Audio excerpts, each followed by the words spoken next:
Today is a new day and a new challenge for the Dallas Stars in what Pete DeBoer called the biggest game of the season against the Winnipeg Jets. We'll preview tonight's matchup and we'll play Shooting Star.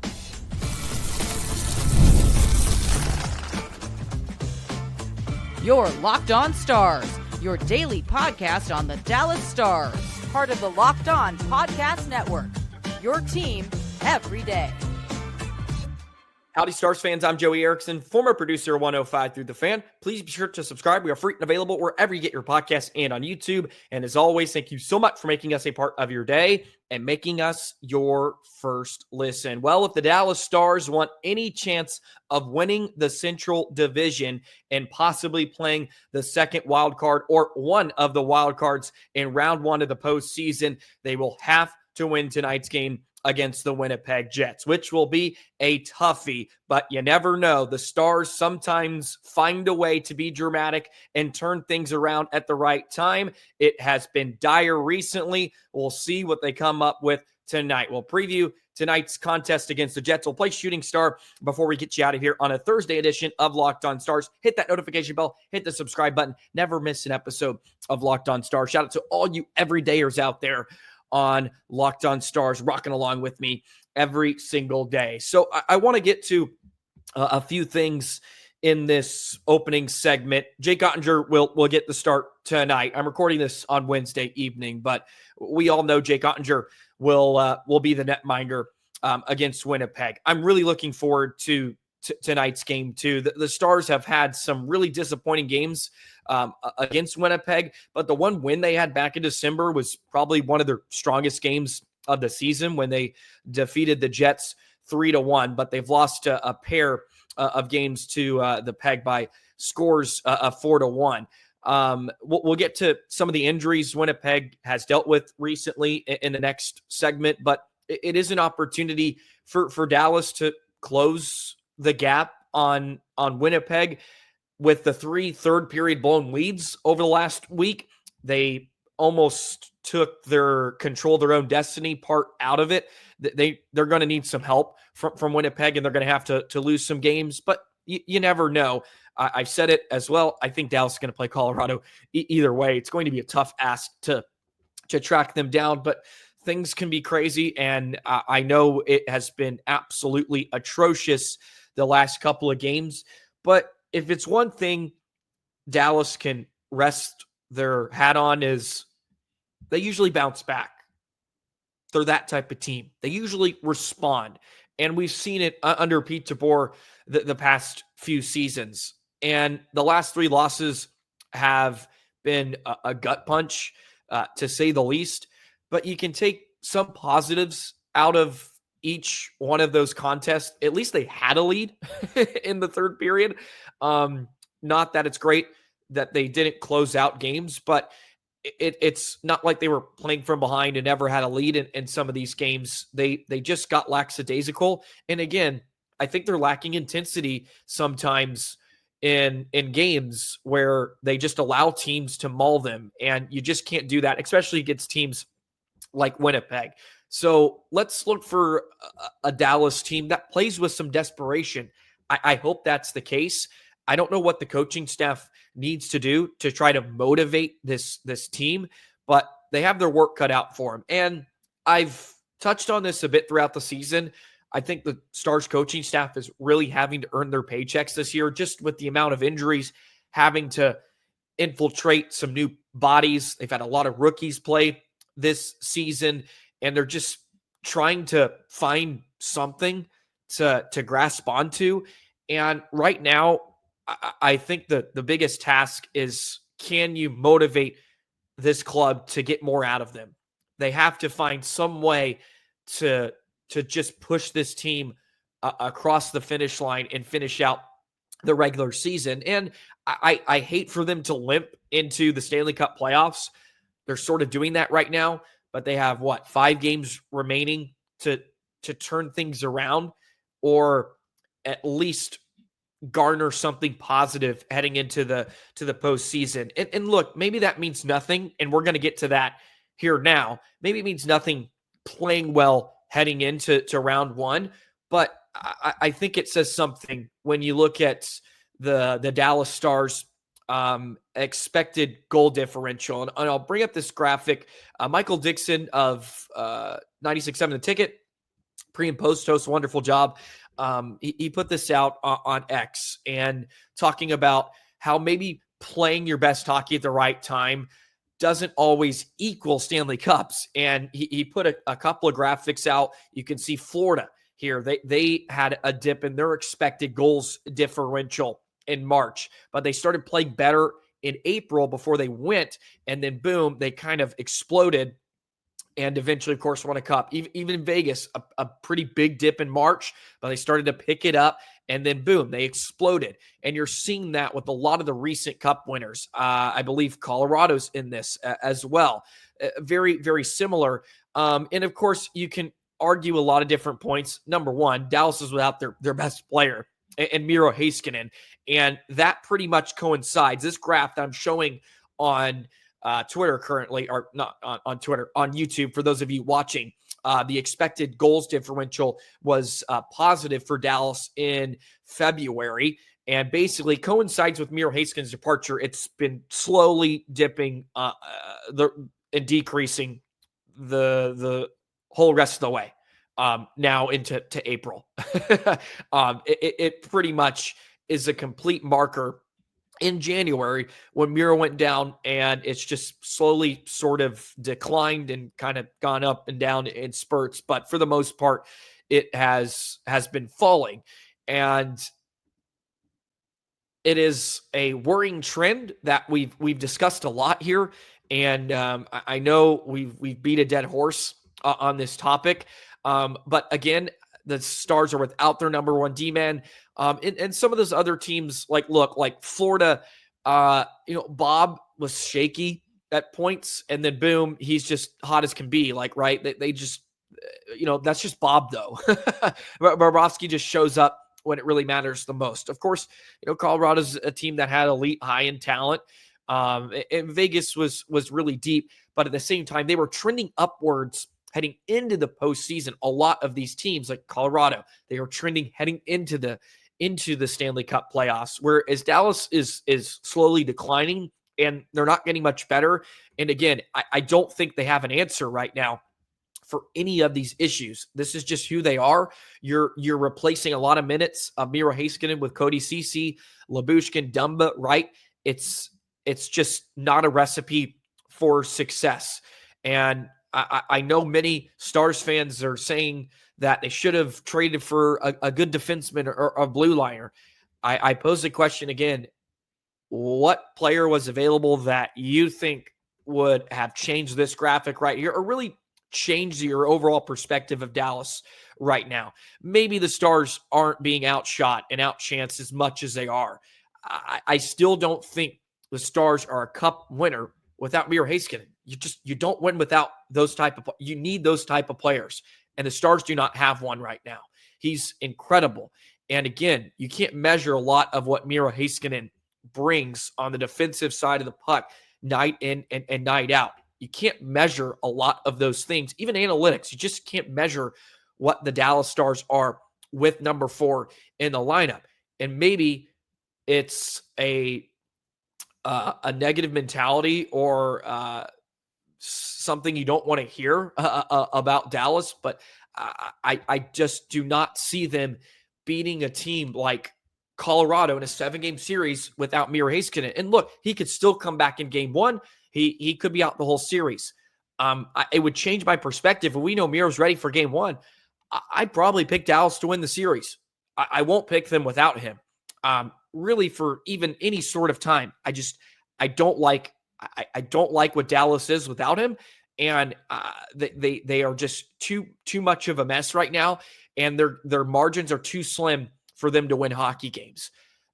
The margins are so slim, and we've hit this on the head a lot. When they're playing this type of way, you have to be almost perfect. You have to score on your limited opportunities. You have to get above. I mean, just unbelievable goaltending, which Dallas has actually gotten some pretty nice goaltending from Otter and to Smith of late. But that's taxing Otter. I don't see Otter taking on 45, 50 shots a playoff game and Dallas being on the good side of that. It reminds me a lot of what Dallas had to play against Calgary then, right? Where it's just an onslaught for 60 minutes and it's hold on for dear life.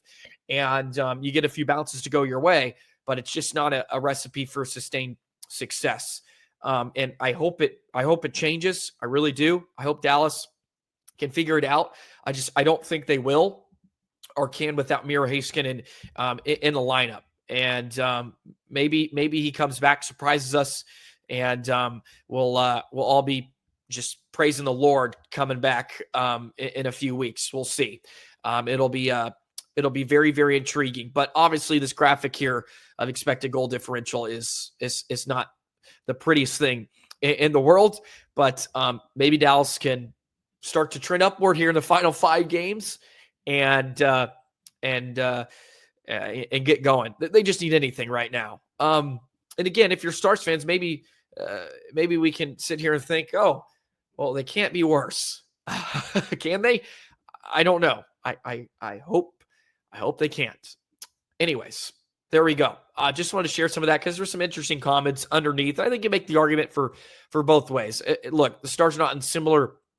I wouldn't say they're in similar spots as some of those other teams that won the Cup recently, but it could be something you could praise is a good omen, so to speak. So maybe that will give Stars fans out there something positive to cling on to here the rest of the way. But it's the biggest game of the season, as Pete DeBoer called it. Stars and Jets tonight in Dallas. Going to be a great one. Winnipeg had some injuries come up in the last contest. Will they be healthy? We'll see. I'll take you through that and some of the updates in just a moment.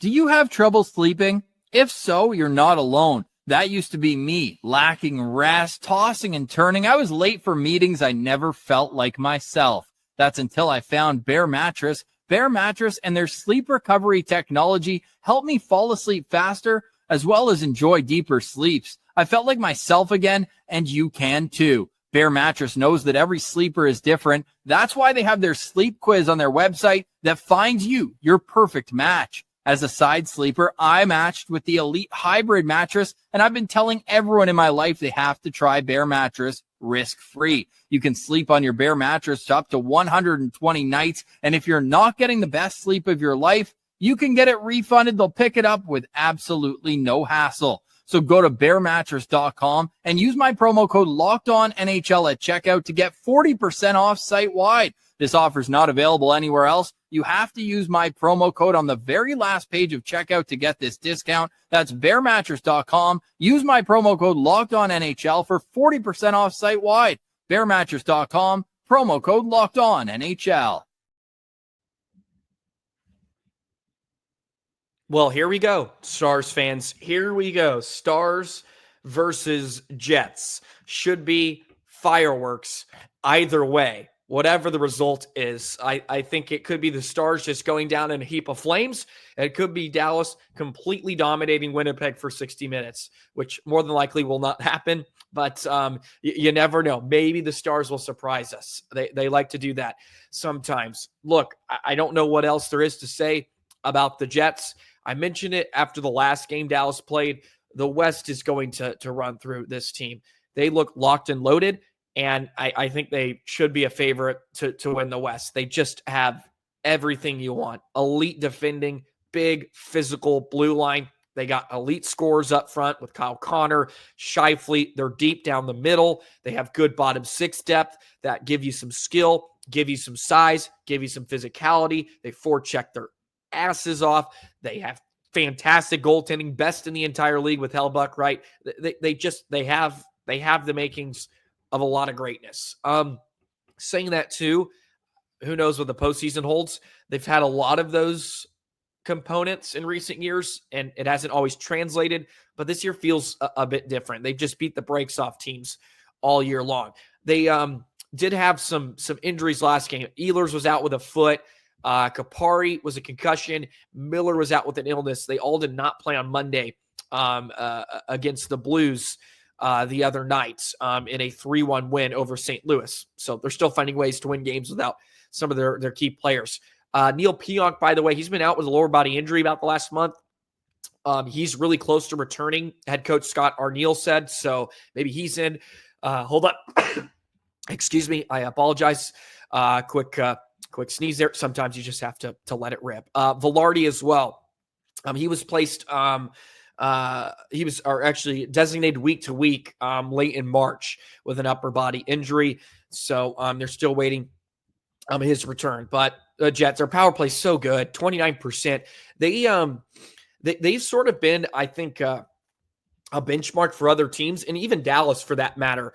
I think a lot of teams have copied a bit of what they do. They are excellent at the rotation and getting pucks to the goal line and making those like sifty little cross crease passes through the slot, passes to just find open guys on the back door on their power play. Just extremely good at it. And they have so much movement and rotation led by Morrissey, who of course is a fantastic facilitator. And I mean, they're almost 30% on the power play. You know, their PK is about middle of the road. It isn't shut down. But they don't give up a ton of goals. Obviously, they're the best team in goals against average, 2.32 this season. I find it baffling that the Stars are still third at 2.59. I think it tells you how amazing the goaltending has been here. The Stars are still top 5 in goals for and goals against. Again, I find that absolutely baffling that is the case with how many chances the Stars have given up. But DeSmith and Otter, as I mentioned, have just been lights out the last month, and they've needed that. Jets are 6-4-0 their last 10. Stars are 7-1-2, but of course have lost 3 straight games, all blowing third period leads. If Dallas is up in this game after 40 minutes, I think there's going to be a lot of butt clenching going on in the DFW area the rest of the way. They just have a lot of they just have everything. Scheifele, Connor, I follow is a nasty top line. Niederreiter, Nemestikov, Perfetti always seems to play well against Dallas for whatever reason. I feel like his name's called a lot, along with Appleton. Like, they just have guys. They acquired Brandon Tanev, so they got some snarl deep. And they just, I mean, you just look at the up and down the lineup. It makes you jealous a bit. DeMello, Morrissey, Sandberg, Stanley. I know he gets a lot of flack in Winnipeg just because he's huge, but not that effective at times. So, and without Pionk too, who could possibly come back here tonight against Dallas, he's a real nice player too.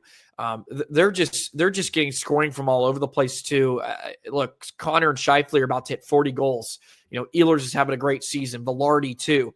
Perfetti is close to hitting or close to hitting the 20 goal mark. Right. They just had a lot of things go right, and they're just putting it together. And this is going to be a really tough game for Dallas. I don't have a lot of high hopes. I just hope they don't get run out of the building, to be completely honest. But I hope, for sake of the dressing room, Pete DeBoer has talked the game up. He said it right after the game the other night against Vancouver. We got the biggest game of the year on Thursday. Well, let's show up then like it is.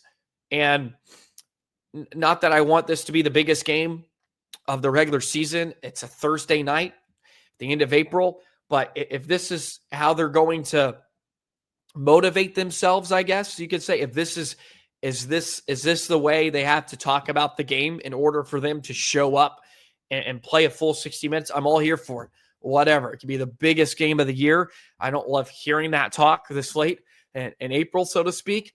But if this is what we need to hype this game up to be, because for Winnipeg, it's just okay. Just another contest against a central rival, of course. And you know, could decide who wins the Central, maybe at the end of the day. You never know. But albeit, I'm on board. Let's make this the biggest game of the year. I want to see that type of play. I want to see that type of effort. I want a Game 7 mentality. Win or go home. This is your season. You've had 3 horrific games. Just awful collapses, so to speak. There were some good things, but again, in the grand scheme of things, you didn't win any of those games.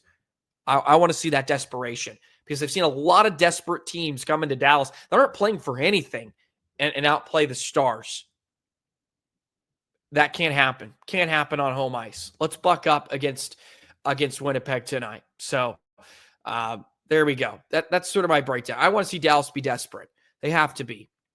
They need to be. And if the coaching staff is making this as big of a contest as it is here tonight, let's see that. I want to see that be translated on the ice, and not just a period here and there. It needs to be the entire game. So that's where I stand. Jets, Stars tonight. Oh, I'm looking forward to it. I'm anxious, a bit nervous to say the least, but we'll see what the Dallas Stars have for us on this Thursday night against the Jets. 7:00 puck drop, victory plus, baby. All righty, let's play Shooting Star. Okay, wrap it up. Shooting Star. Hey, I got the right Shooting Star pick last game. Of course, it just happened to come in that game. So, yay for me. I'll do mine next. Today's episode of Locked On Stars is brought to you by Wonderful Pistachios. Looking for a snack that's both delicious and nutritious? Crack into a good source of protein with Wonderful Pistachios. Wonderful Pistachios, one of the highest protein nuts. Each 1 ounce serving has 6 grams of protein, giving you over 10% of your daily value. Plus, they're packed with fiber, and they give you those unsaturated fats to help you keep the feeling of being fuller longer. They have the no shells variety as well for that grab and go ease. You're running around at work, dropping the kids off. You're doing a lot of things. No shells. Wonderful Pistachios is the answer for a great snack. But I love cracking those pistachios, right? It's that satisfying crack, and it's so easy, and it packs that protein punch. They give you a complete protein, providing all 9 essential amino acids. Get cracking and get snacking with a snack that packs a protein punch. Visit wonderfulpistachios.com to learn more. So Maverick Bork did not fail me on Monday night against Vancouver. The rest of the Dallas Stars did. So we're going to keep that rolling, hopefully, but not with the Dallas Stars as a whole. Shooting Star for this Thursday, April 10th. Let's get a streak going. I haven't been on him lately, but I should be. It's going to be Jake Ottinger. I think if Dallas finds any way to win this game tonight, Jake Ottinger. Like 42 save, maybe gives up a goal, maybe a shutty. Who knows? Jake Ottinger will be my Shooting Star pick tonight. Let me know your choice below. Of course, comment. Love the feedback, by the way, on the latest episode. A lot of fantastic points. It's very bleak. It's very bleak. I want to do a bit of a mailbag here. Maybe at the end of the regular season, just to have a mailbag. I want to get your thoughts heading into the postseason. So get those thoughts formulated. I'll ask for some of your answers here. Maybe next week on Monday, get those rolling in. And I want to read some of them because I'm not the most excited about the Stanley Cup playoffs. And I hate to admit that because I feel like the last few seasons, I just couldn't wait. And for the majority of this year, I couldn't wait either, just for the postseason, about what the Stars team could potentially do. But I don't have an optimistic view about the Stars right now. And y'all know I feel like most of the time I look at the bright spot. I have some overreactions here and there. I go on my rants as I may every once in a while, but I last year I took the Stars in every series, and because I thought they were the better team in most of the series, and I don't think I can. It actually infuriates me that I don't think I can choose them. I just don't see it. And maybe that's a terrible way to go about it. I should just hope for the best, but not that I just want to be right necessarily. I think it's going to take a lot for them to beat a Colorado or really any team for this matter without Miro in a 7-game series. It's just going to be a lot to ask. Oh, but yeah, by the way, Erickson at Kaprizov came back. I know it was the Sharks that they beat 8-7, but Kaprizov scored twice. Erickson had like 4 points. Yeah, they matter. They're going to be a tough out for anybody. with them in the lineup. Like, that's a good team when 97 and 14 are playing for them. So, look, it matters when your best player. And I know it's San Jose and they still went to overtime against the Sharks, but not like we can sit here and say the Stars have been any better against the Sharks over the last few seasons or just against any team at this point in the year. So going to be a fascinating stuff. So I'm going to have to ask for some of your opinions. Would love to read some of them, do a bit of a mailbag if you have any questions. Just love to hear feedback. I appreciate all the engagement too, by the way. Sometimes we got to vent. Sometimes we have to vent. This is my escape, so I need to allow some of you Stars fans out there just to let it rip. And in the comments below, and we'll have to share some of those thoughts here on an episode before the postseason goings. Anyways, that's going to do it for today's episode of Locked On Stars. We'll be back tomorrow. We'll break it all down. Going to be a busy weekend for me, so I'm going to have a ton of stuff out. Ice Rays got the playoffs started, got the new shirts in. Big best of 3 series this weekend. I feel pretty good about the Ice Rays. I'll say that about their chances here this weekend in the first round. But have a great rest of your day, Stars fans. Love you guys as always. Thank you for this love and support. Hey, hit that subscribe button, hit the notification bell. That'd be awesome. Let's continue to pump up those numbers, grow this community. Have a great rest of your day. I said it for the 3rd time. Good luck. Good night. Tomorrow. See you tomorrow.